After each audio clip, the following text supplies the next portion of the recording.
Finding a business address doesn't have to be an impossible mission.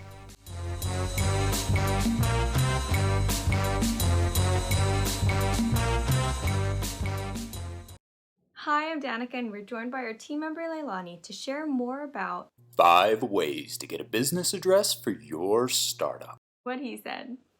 Hi Danica. Yes, if you are a business and you are ready to start, you care about protecting your privacy and you want a professional business image, we've done the research for you and we have found 5 ways to get a business address for your startup.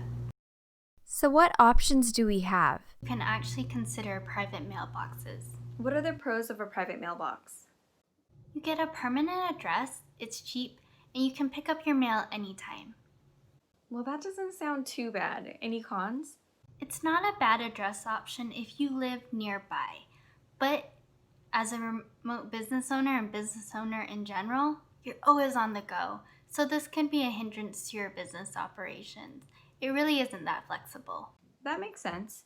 But even though it's cost efficient, a private mailbox is selectively convenient for those who just happen to live near one. What other option can we consider? A virtual office is the closest comparison to a virtual mailbox. You get office-related services without actually having to rent a physical brick-and-mortar space. What are the advantages of a virtual office?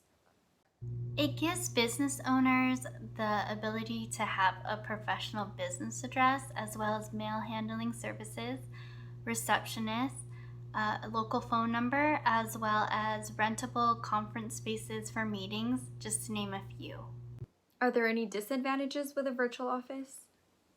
It's one of the costlier business address options, and you actually may be paying for services that you don't need. Budget is very important when starting a new business, so thank you for pointing that out. So with a virtual office, you'll get that image of professionalism, and it's really best for those who need a physical office space. What's our next option? The next option is a co-working space. A co-working space is simply a shared space in a physical building. It's really that space where you can go to work on a daily basis. What are the benefits of a co-working space? I personally would say a co-working space, the biggest advantage is a sense of community.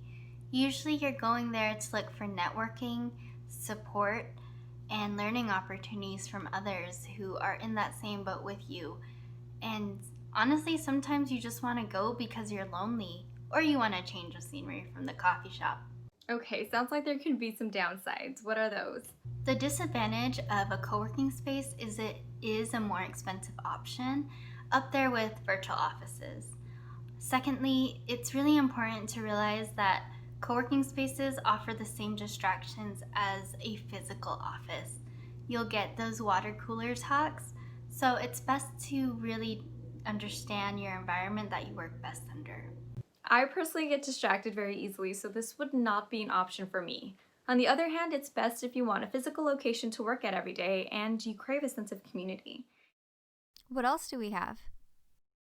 You can always go the traditional route, which is renting or purchasing a commercial office space. What are the positives for a commercial office? The benefit is you get a physical address. It also gives you a physical location for your employees, clients, customers to come meet.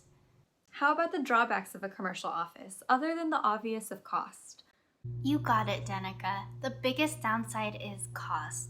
This is the most expensive address option. It is more expensive than a virtual office. It is more expensive than a co-working space.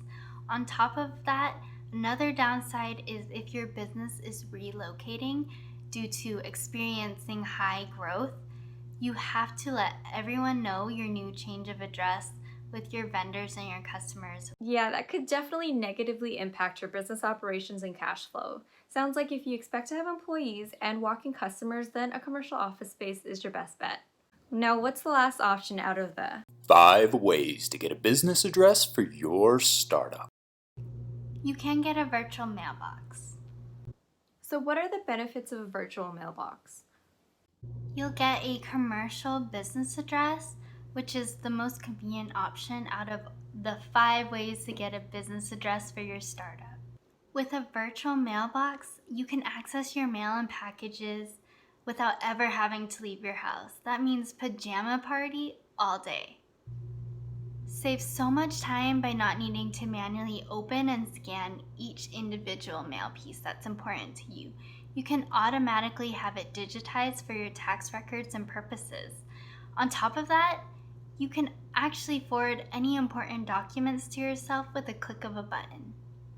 Another benefit is you can move freely without ever having to worry about changing your address, which we all know is a pain. Your virtual mailbox goes where you go. Would this work even if I ran a business remotely and traveled often? Yes, absolutely. Often, most remote businesses don't have a permanent address.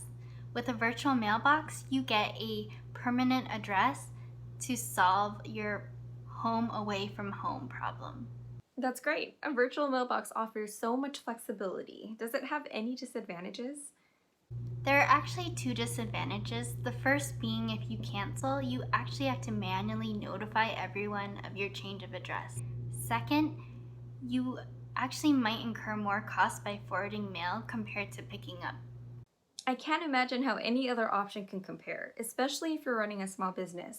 So using a virtual mailbox will give you the appearance of having a physical office space without actually needing a commercial office space. And even if you're running your business from home, it'll give you that added benefit of keeping your personal home information private. Taking all that into consideration, the time and cost of each business address option, a virtual mailbox is the best value and utility for a business startup. Learn more